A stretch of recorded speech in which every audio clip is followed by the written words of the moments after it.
March 1938.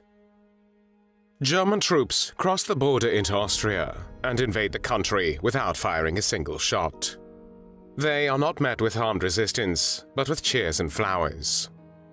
While thousands of Austrians turn out to greet Adolf Hitler as he travels first to Linz and then on to Vienna, terrified Jews, leftists, and other opponents of the Nazi regime race towards the country's borders, hoping to reach them before they are closed.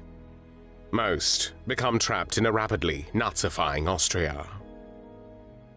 Several months later, the Nazis begin operating the Mauthausen concentration camp near Linz, which is closely connected to forced labor performed by inmates in the camp's granite quarries. The conditions at the camp are even more severe than at most other Nazi concentration camps and are characterized by medical experiments, systematic abuse, mistreatment, and mass killings conducted by SS officers. One of them is Georg Bachmeier. Georg Bachmeier was born on the 12th of August 1913 in Friedolfing, then part of the German Empire. He attended a public school for 7 years, after which he worked as a laborer at a brick factory. On the 30th of January 1933, Adolf Hitler was appointed Chancellor of Germany by President Paul von Hindenburg. In April of the same year, Bachmeier joined the SS, and 1 month later he became a member of the Nazi Party. In January 1934, he began serving in the SS Guard Battalion, Upper Bavaria, a part of the Death's Head units which guarded the Dachau concentration camp. The Death's Head units were an independent unit within the SS, responsible for administering the Nazi concentration and extermination camps throughout Germany and later in occupied Europe. In March 1938, Bachmeier took part in the Anschluss, which was the annexation of Austria into the Third Reich. In the fall of the same year, Nazi Germany annexed the Sudetenland, a border area of Czechoslovakia where the ethnic German population lived, and Bachmeier was among the troops that participated in the occupation. The Second World War started on the 1st of September 1939, when Germany invaded Poland. And by this time Bachmeier had already been serving at the Mauthausen concentration camp, where he arrived in January of the same year. Mauthausen concentration camp had become operational from the 8th of August 1938, several months after the German annexation of Austria, where the SS transferred the first prisoners from the Dachau concentration camp. The site was chosen because of the nearby granite quarry and its proximity to Linz. During this phase, the prisoners, all of them German and Austrian men, had to build their own camp and work in the quarry. In December 1939, the SS ordered the construction of a second concentration camp, Gusen, just a few kilometers from Mauthausen. The Gusen camp went into operation in May 1940. Living and working conditions in Mauthausen, as in Gusen, were harsh, which led to the death by murder, mistreatment, starvation, exposure and disease of more than half of the prisoners. In 1941, the SS started to construct a gas chamber and other installations at Mauthausen for the systematic murder of large groups of people. After his capture, Mauthausen Commandant Franz Zereis recalled the inmates had been killed by gassing, hard labor, or through benzene injections, or how at an outside temperature of -12 degrees Celsius they made the inmates bathe in water and then stand in the open stark naked until they died. Some inmates had to haul stones until they collapsed. Then they were shot, and their record was annotated trying to escape. From March 1940, Bachmeier served at Mauthausen as the protective custody camp leader and was responsible for all prisoners and the SS personnel tasked with camp administration and prisoner supervision. He also inspected the sub-camps associated with Mauthausen, such as the Ebenseer camp, the construction of which he was briefly in charge of in November 1943. Bachmeier was infamous for his extreme sadism and brutality, and was intensely feared by the prisoners. When new prisoners arrived at the camp, Bachmeier welcomed them with a chilling message that no one had ever left Mauthausen alive, and the only way out was through the chimney.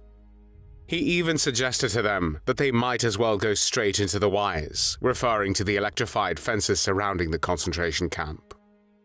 Bachmeier was responsible for enforcing camp rules and carrying out official punishments for prisoners. He oversaw executions, and in some cases, personally conducted them. On one occasion, along with several other SS officers, he massacred 300 deportees, who had been transferred from another camp with an axe. On a different occasion, Bachmeier marched towards the torture building known as the bunker. Shortly after, he returned, followed by 2 sturdy SS officers dragging an unconscious body. The escapee had been caught that afternoon and had been beaten as punishment for the reckless attempt. The prisoner appeared barely conscious as the SS officers brought him before Bachmeier, who spoke to him without receiving a response. Frustrated, he cursed and ordered a bucket of water which he splashed into the prisoner's face, reviving him slightly. Bachmeier issued commands, and the prisoner weakly nodded in understanding. The inmate was then dragged to the gallows, placed on a stool, and held upright by 2 SS officers. Slowly, he raised his hand and placed the noose around his neck. Bachmeier, looking to add to the performance, ordered the loudspeakers at the guardhouse to play a melancholic tango melody. The French song named "Come Back" filled the air. With his last bit of strength, the escapee cynically pulled on the rope and kicked the stool away. Other prisoners were then forced to march past the gallows in formation for hours, each obliged to look at the hanged man.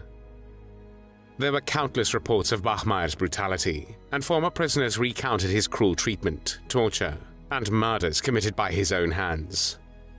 His speciality was setting 2 mastiff-like bloodhounds on inmates, which would literally tear them to death. This was known in camp jargon as dying from the dog's kiss, and one of the dogs was named Lord. Bachmeier also attended gas chamber killings, such as the murder of 262 Czechs in 1942, and according to witnesses, participated in the development of a temporary gas van. One particularly horrifying incident further illustrates Bachmeier's cold-blooded behavior. Once, during roll call in Block 20, it was discovered that a prisoner was missing. Block 20 was notorious for housing prisoners who were part of Operation Bullet, where they were kept under special security measures to die of starvation. When the absence was noticed, all other prisoners in the camp were forced to stand in line. A search operation was launched, and eventually the missing prisoner was found hiding in one of the regular blocks, trying to avoid starvation.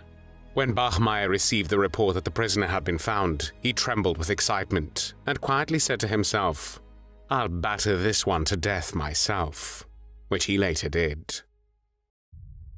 Towards the end of the war, the Mauthausen concentration camp became the destination for evacuations from camps near the front line.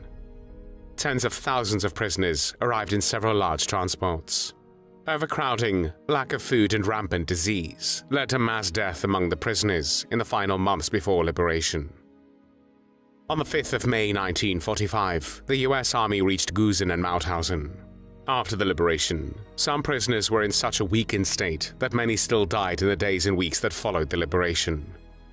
An estimated 197,000 prisoners passed through the Mauthausen concentration camp and its subcamps between August 1938 and May 1945.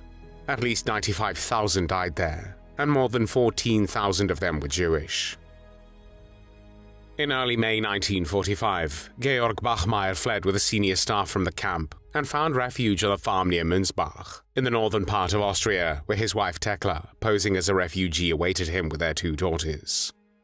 Unlike other SS officers who served at Mauthausen and were later put on trial, Bachmeier cowardly avoided justice. On the night of the 8th of May 1945, when he committed suicide after killing his wife and 2 daughters, he was 31 years old. On the 23rd of May 1945, Bachmeier's body was exhumed by a US Army commission to identify him and to document it photographically. In 1948, his body was exhumed again and buried in the Münzbach Eastern Cemetery along with his murdered family. There were no tears shed for Georg Bachmeier.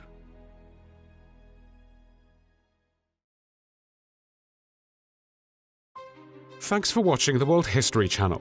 Be sure to like and subscribe, and click the bell notification icon so you don't miss our next episodes. We thank you, and we'll see you next time on the channel.